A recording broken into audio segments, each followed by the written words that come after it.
loga, facing over. You a queen when I less than I'm a gozy. Owamie, Owamie. Owamie, Owamie. Owamie, Owamie. Owamie, Owamie.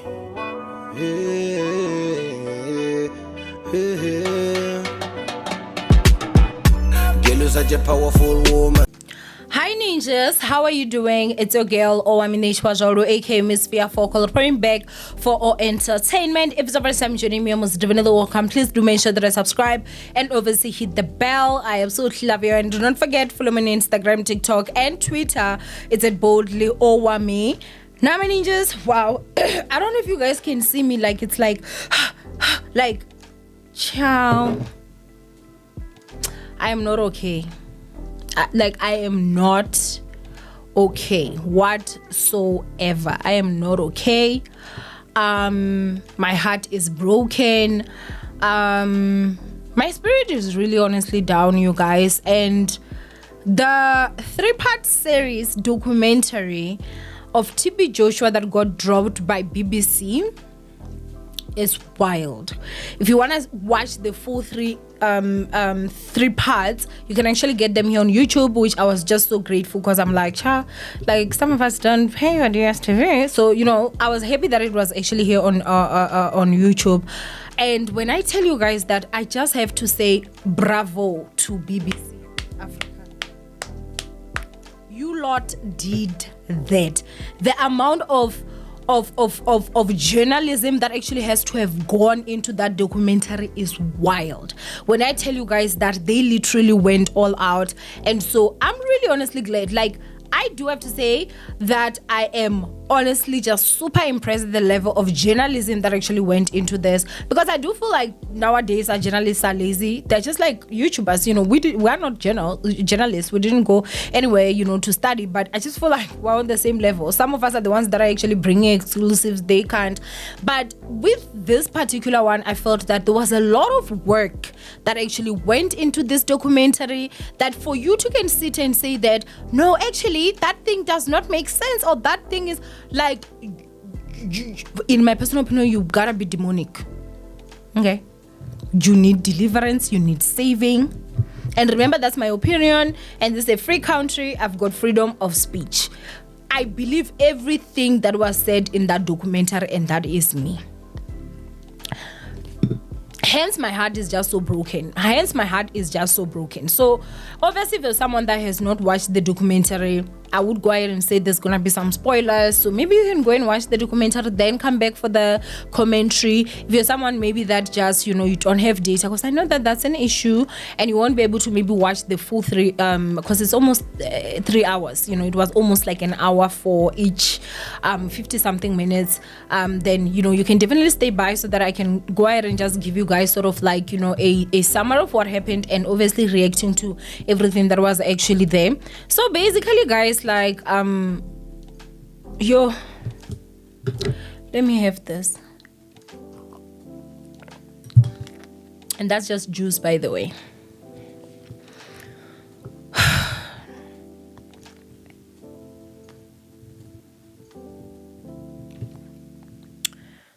A lot of women came forth, and they were all alleging, or most of them, almost all, it's all right, alleging that TB Joshua was molesting them. So he was sexually abusing them. Most of them, he started when they were underage, you know, they were very young. You know, some were black, some are white, and it really honestly is just such a sad and gruesome scene to watch. Most of these women, even when they were talking, you could see the pain in their eyes. You know, they were crying a lot. They were showing so much emotion, that for me personally, I don't even want to lie, I really honestly connected with them, and my heart literally broke. So these are people that will go to the church, the synagogue, and when they get there, you know, they're supposed to be sort of like the disciples, right? Those are people that They stay with the prophet, they work in the church, they're very close to the prophet, and these are the things that were actually happening to them. Now, as I'm saying, everything has been alleged, but I do believe, okay, there was a lot that was said, but I also have a feeling that there's also a lot that we still just did not know, because even them, I'm sure they did not know every single thing. For the fact that most of these women, guys, they stayed there over 10 years of their lives. They could not go home. They could not have communications with their families. TB Joshua was supposed to be their only family. The stories that these women were saying, it's things literally out of a horror movie. I literally just wish that one day they're gonna turn this into a movie. And I think that, if there's anything that I can go ahead and tell you guys, is that it's not every church you go to. It's not every church you go to. These women were basically talking about how they were molested. There's obviously instances that I do remember. There's also this other guy that was also part of the church, and he was very close to TB Joshua. That man literally said that I loved him even more than my own family, more than my mother, my father, everyone. Like, he loved TB Joshua so much that he faithfully served. He even said at one point, you put TB Joshua here, you put God same level to him, the way that he would love. And obviously, remember, these are all mind games where, he makes you believe that, like, I'm the prophet of our time. You guys, I'm sure you would have already heard that crap from even other fake prophets and stuff. And so at this point, basically, they were revealing the things that, guys, like, were going on in that church. And we have only heard, like, certain things, but they were nowhere as gruesome, nowhere as bad. Like, I was glued, guys. I watched the whole 3-part at once. Sat down, watched the first, watched the second, watched the third, and it was just jaw drop with everything that was actually coming. So these women that also talking about how they would be forced into abortions, okay? They would be forced to have abortions. They are also saying that TB Joshua actually has a daughter that is from, out of wedlock. And so it seems like the public did not know that that was TB Joshua's daughter, right? And she was highly abused. That's in that she would get locked in a room for months, not days, not weeks, months. And she would get so beaten up. The way that she was treated, you could see how bad it was, because even the women, even the guys that were there, they were talking about how they don't even know how she survived. That's how bad it was. They were even so concerned of, we wonder what she thinks of us because we allowed that happen to her. But TB Joshua is a biological father, to a point where, like, they even ended up throwing her out of the church and she had to go to the streets. And I remember that guy, was actually saying that throwing someone to the streets in Lagos is the same as a death sentence. Like, it's very difficult for you to can survive in the streets not having anything. And I was like, yet her father was online at church giving away 1 million naira, giving away money, giving away food to the poor, to the needy, yet his own daughter was in the streets suffering. That man must be in hell right now. He must. Yo, guys, that documentary is so emotional. They also did touch on the falling of the building. People did not know exactly what happened. I do remember, I can't remember exact year, but I do remember that the time that that place actually collapsed, a friend of mine's baby daddy was actually there, and I remember when it happened, we were all in panic because we were like, is he okay? But thank goodness he was okay. He was not in there. I think he was in church or something at that time, but he wasn't there when the building actually collapsed, so he did call fast, so at least. But we do remember, because we did actually catch up with it, because obviously, as I'm saying, he was actually there. I was still in Medun's at that time.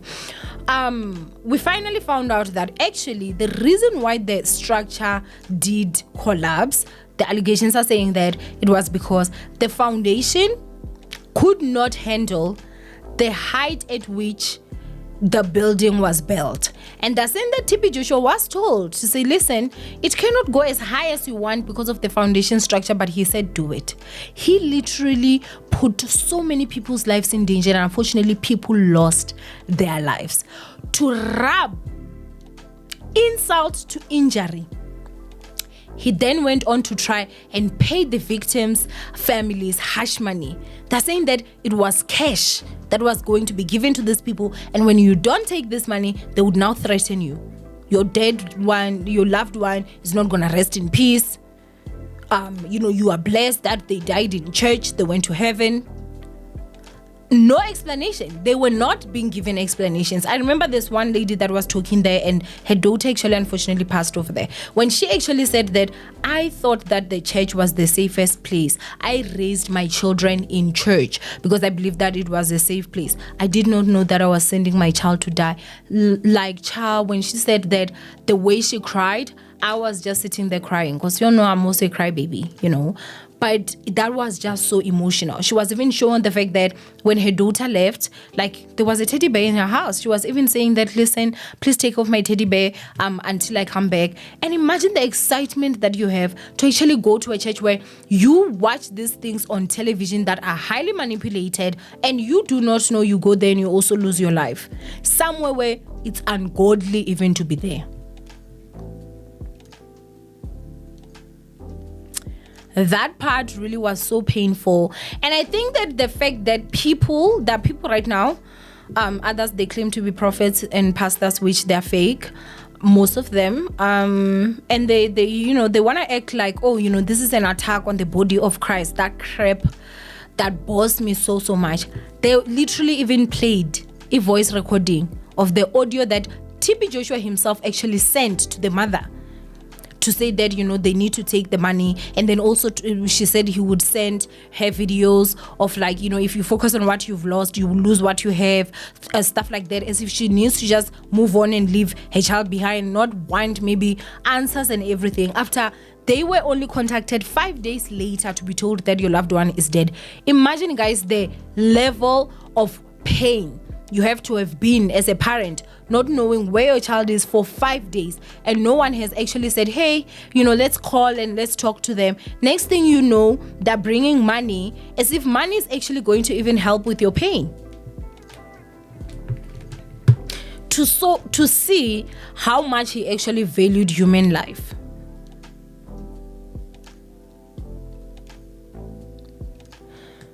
The things that were being said, guys, this man was a monster. And I am so sorry to say this, but he's better off gone and not here. At least he ain't hating nobody. Call me evil all you want, but there's certain people who just deserve to be dead. At least you're not hating more people. There's also this part where they were talking about how, they caught a fish. He took hair from his head. He also took hair from his pubes, and then he fed the fish, and then the fish had to go back to the river, and all of a sudden a lot of fish now came back. The way that they were talking, guys, it was there was obviously cultic stuff, and how they would get on a boat, and I guess they would have to cross the river or the lake, whatever that is, and then after that he would actually enter that room dressed in all red, and there'd be pictures of the disciples, right? Mostly women. And they said he would actually take a sword, and on that picture, just like this, I want to show you guys what they were showing there. I'm gonna use my brush on this, on the head, right? He would do like this with the sword, and then there were pictures literally down, and I'm like, honey, you cannot tell me that is not some cult crap. You can't. The fact that most of these women had to actually escape when they were leaving, it was escaping. Even these white women, they literally had to run back home. That was so sad. That was honestly just so sad. They said that you would get disciplined if you did anything wrong. They said that for years, they wouldn't sleep past 4 hours. You have to be up in the morning. He was so cruel. When he slaps you, he would actually say that you are blessed and lucky that you're being slapped by me because I'm close to God. Chill! If you don't slap that man back, yeah. I shame, guys. I don't even want to lie. That whole thing really just so upset me. So upset me. Imagine losing 14 years of your life, being a slave to a literal man in this day and age. It's so sad. It's honestly just so sad. Being molested, being abused, being beaten, not sleeping. And then this lady, I'm gonna put a picture here. She's the one that broke my heart even more. I won't even lie. At least those white women, when they were escaping, they were able to go far away.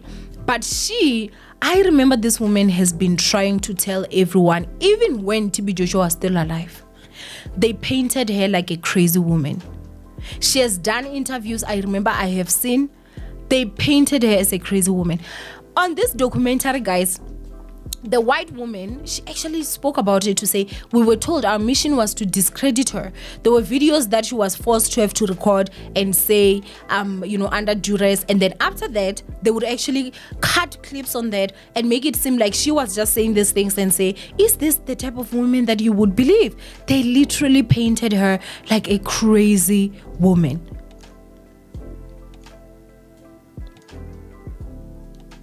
Meanwhile, he also sexually abused her, from what she's saying.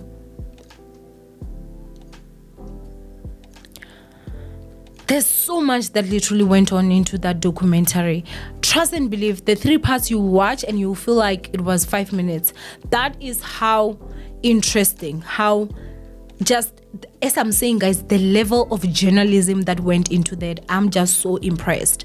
I'm just so impressed. Like, sign me up, BBC, like, sign me up. Teach me your ways, because that is perfecto. Do you understand what I'm saying? And I just love the fact that obviously they put things out that they could actually prove. They had proof of that. You could see all the people, they were playing old clips. They were also now talking. You can see that they're now different, from obviously when they were still young. Some of them that like, I still can't even believe that like that was me, doing all that. There was just so much that happened. I was also actually shocked of the fact that TB Joshua, guys, he couldn't even pull his own pants down. Apparently he would pull to the ankle, and then not the ankle, just here, and then they said he was not allowed to bend. So for him to take a crap in the toilet, he had to have boys that would help him pull down his freaking pants.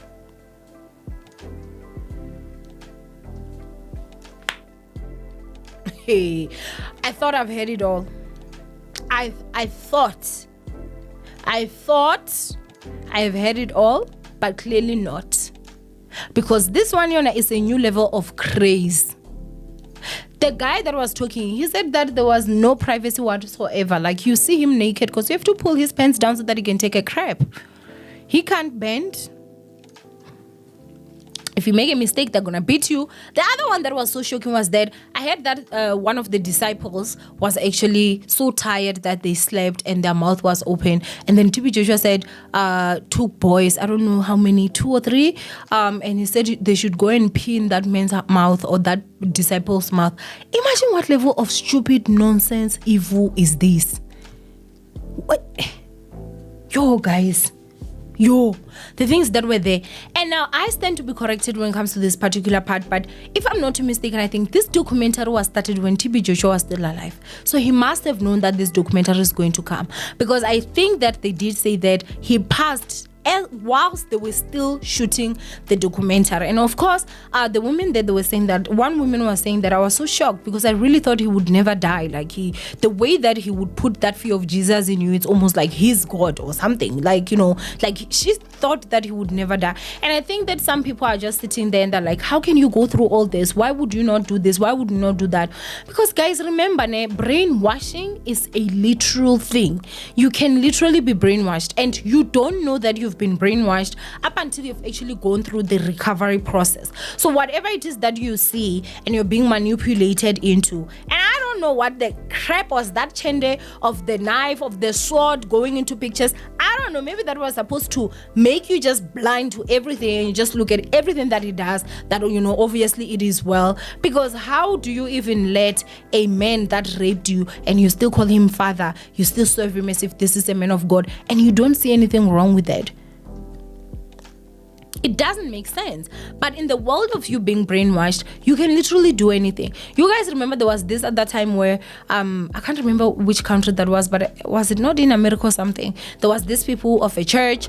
The pastor told them to say, we have to be here, we have to pray until we starve and die. Oh no, was it the starving or dying, or they were supposed to die in fire so that they can go to heaven? They all died, guys. The pastor closed, they locked. They knew it's happening. They gushed the fire. I think it was fire, or was it starving? I can't remember, something like that. But then they all died. Brainwashed. The power of brainwashing is so big. That is why even right now, if you're to go with proof and say this man was like this, there are people that are still gonna say no, that is not the truth. No, this person is like this person is like that, because they've been brainwashed, and so I think that also I also feel like there's a way that even though you're like, out there maybe and you're talking to someone that you can clearly see that this person has been brainwashed, I feel like there's a better way to can actually do it. You don't have to be insultive. You also just need to understand that this person is not in their right mind. This person has been brainwashed. They think that what they're doing is right. Because guys, imagine being in mental slavery for 13 years, 14 years. It's something that is so painful. It's something that is so painful. And I just asked myself, what is TB Joshua's wife saying about all this? Did she know? Because they did say that it was not all the disciples that knew, and how, he had his love for virgins, he would get these young girls and, they'd be going there, in his room, apparently where his wife was not even allowed. This documentary honestly just is really painful. And as much as there are some people that are going to try and paint it as, the body of Christ is being attacked. The body of Christ is not being attacked. The body of Christ can never be attacked. They're exposing fake prophets and fake pastors. And I do hope that BBC will actually continue. There's another one that ran away. They must go there. They are a lot where BBC, and there are people that have got stories for days, guys. For days. These people will go at anything, at any level, to make sure that they make that money. They don't care who they hurt. They don't care whose life they destroy. Imagine, guys, 14 years, you are not allowed to date. You are not allowed to have your family. You're not allowed to contact. The only thing that you know is that this man sometimes will call you and sleep with you, and he still calls himself a man of God. Be very careful, guys. No man of God is going to do things that are against the Bible. Sleeping with you from a man of God, that is a man of Satan. And most of them, they are actually cultists, and you don't even know. Right now, this whole situation really honestly just broke my heart. As I'm saying, guys, you should go and watch it. The documentary is very interesting. But yeah, go ahead and comment down below what you guys think of this whole situation. Mentally, I'm just drained. I'm like exhausted. That's the truth. I'm mentally drained. I'm mentally exhausted. I'm tired. I'm really tired because this is just wild. This is honestly just wild for me. But anyway, ninjas, I do love you guys. Stay blessed, and please do comment what you guys think of this whole situation. From Owamie, I love you, and I'll see you guys my next upload. And please, guys, don't go to any church. Don't just go to any church. These churches are out of control. Please. Bye.